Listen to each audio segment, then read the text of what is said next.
हम आपको बताएंगे कि हमेशा से कट्टरवादी हिंदू नेता के रूप में रहने वाले नेता योगी आदित्यनाथ के उन बयानों के बारे में जिनके चलते वह भाजपा के प्रिय नेताओं में शामिल हैं। वह बीजेपी के मोस्ट डिमांडिंग नेताओं में से एक हैं। देश के किसी भी हिस्से में चुनाव हो, उनकी मांग हर जगह होती है और हो भी क्यों ना, जहां भी जाते हैं वहां बीजेपी की जीत तय हो जाती है। योगी जी की छवि हमेशा से कट्टरवादी नेता के रूप में रही। योगी आदित्यनाथ के कई बयान इस कारण भी चर्चा में रहे क्योंकि सीएम बनने से पहले उनकी छवि एक कट्टर हिंदू नेता के रूप में उभर कर दिखी थी। आइए आज आपको उनके कुछ इसी तरीके के बयान दिखाते हैं।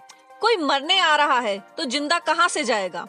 19 फरवरी 2020 को बजट सत्र के दौरान विपक्ष पर अपने अंदाज में निशाना साधते सदन में नागरिक संशोधन कानून पर कहा था। वहीं पुलिस की तारीफ करते हुए योगी आदित्यनाथ ने कहा कि यूपी दंगों से बचा रहा। अगर कोई मरने के लिए आ ही रहा तो जिंदा कहां से हो जाएगा। देश है और ये देश रहेगा, लेकिन देश के साथ गद्दारी करने वाले लोगों के सामने गुमनाम मौत के सिवाय कुछ नहीं मिलने वाला। सीए के खिलाफ हुई हिंसा हमें एक बार फिर से इस बारे में सोचने के लिए मजबूर करती है, और महोदय इसलिए भी मजबूर करती है,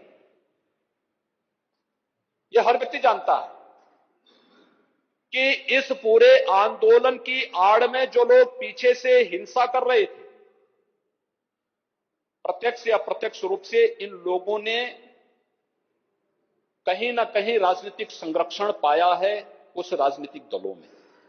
15 दिसंबर को जब जामिया मिलिया में हिंसा हुई,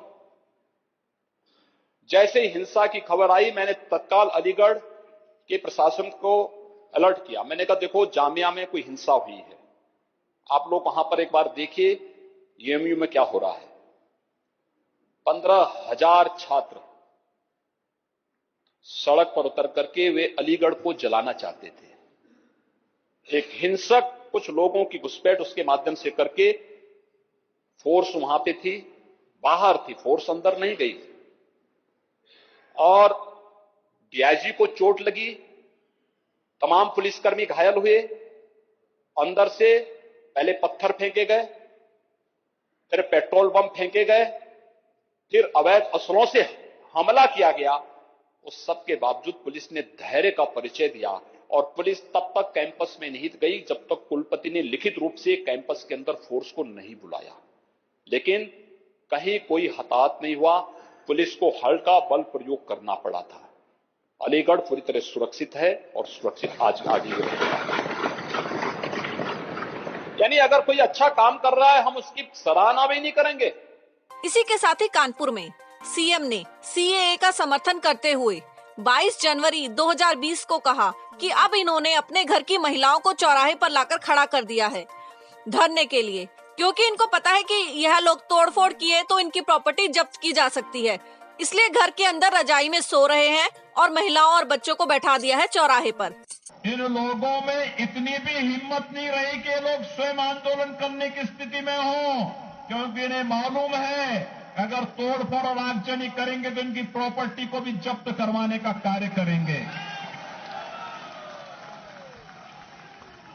अब इन्होंने क्या किया है, अपने घर की महिलाओं को चौराहे चौराहे पर बिठाना प्रारंभ कर दिया है।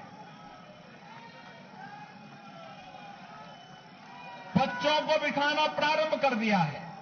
कितना बड़ा अपराध कि पुरुष घर में सो रहा है रजाई ओढ़ करके और महिलाओं को आगे करके चौराहे चौराहे पर बिठाया जा रहा है।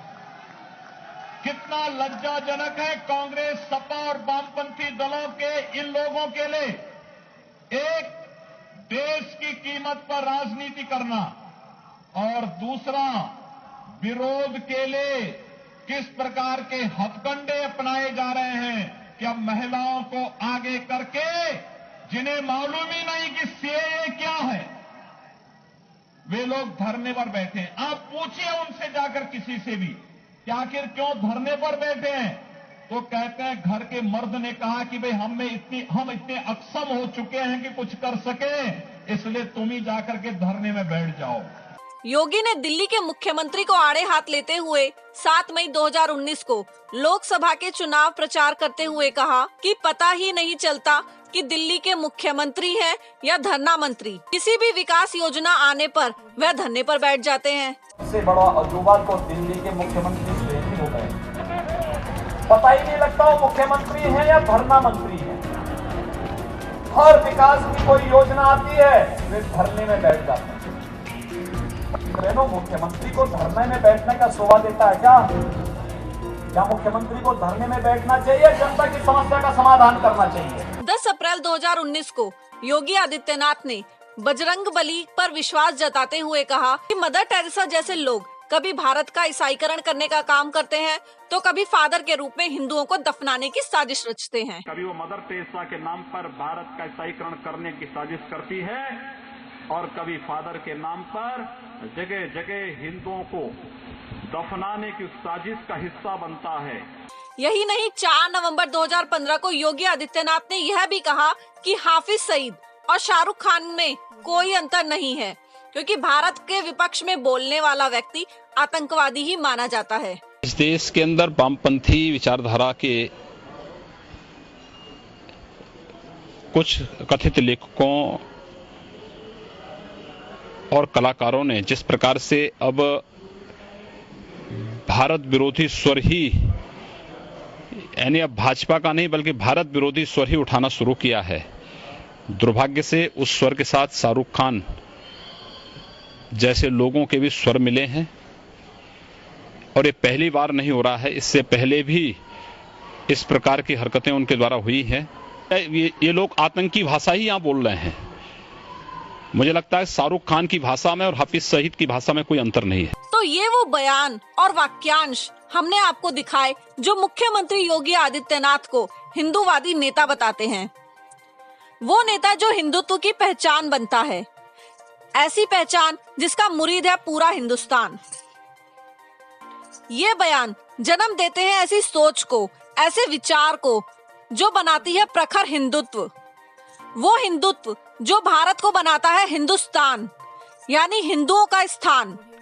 देश को अखंड भारत बनाने के लिए ऐसे नेताओं की जरूरत समय की मांग भी है और हिंदुत्व की महाशक्ति का आगाज भी।